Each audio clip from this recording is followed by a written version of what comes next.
I saw him lasering in on you, and I was very frightened for you for a moment.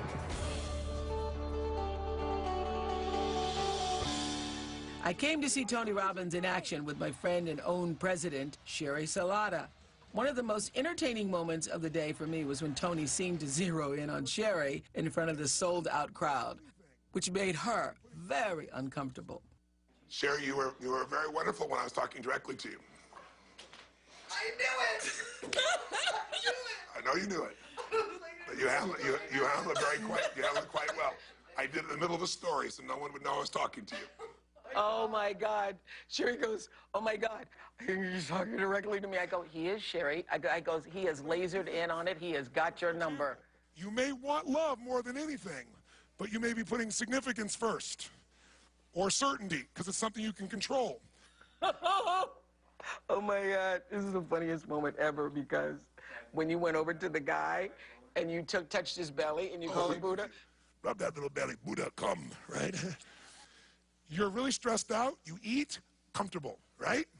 I can see. Come here.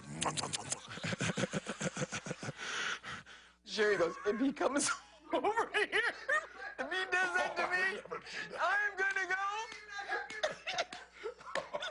I would never do that to a lady in a million years. And that's what she said, if he comes over here. That's great. Isn't that great? If he comes over here.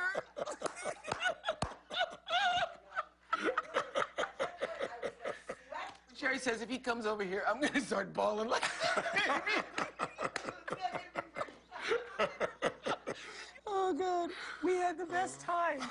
She had her moment. Oh, they're hysterical because Sherry kept thinking you were going to call her out. And then there was a moment where you're looking directly at her, and she goes, I think he's coming this way. And then you just kissed her on the head. I thought that was so sweet. Let's talk about, why are you so big? Well, that's an interesting question. I was 5'1" my sophomore year in high school. And I was always interested in girls. They were always taller than I was. It was crazy. And then I grew 10 inches in a year. And I'm 6'7" now. I always tease people. I say, you know, I was 5'1", I'm 6'7". The difference is personal growth, right? That's what it is.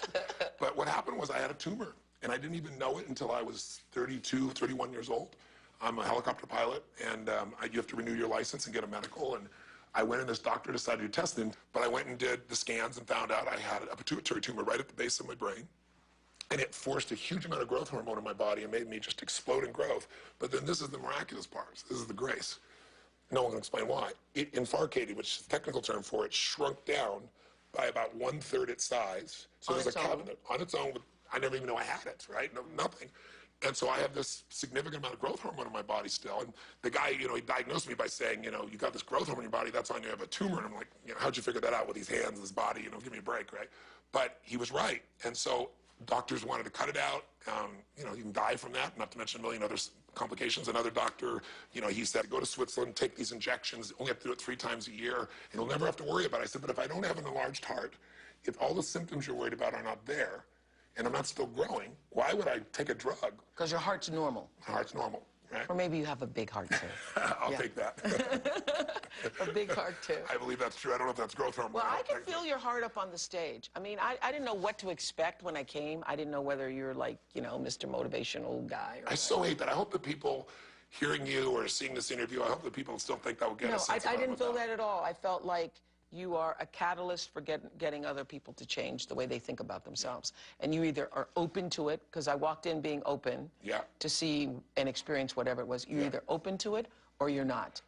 Coming up, is this the first time you felt this way? It's not the first time you've been married. The little woman behind this big man when we come back.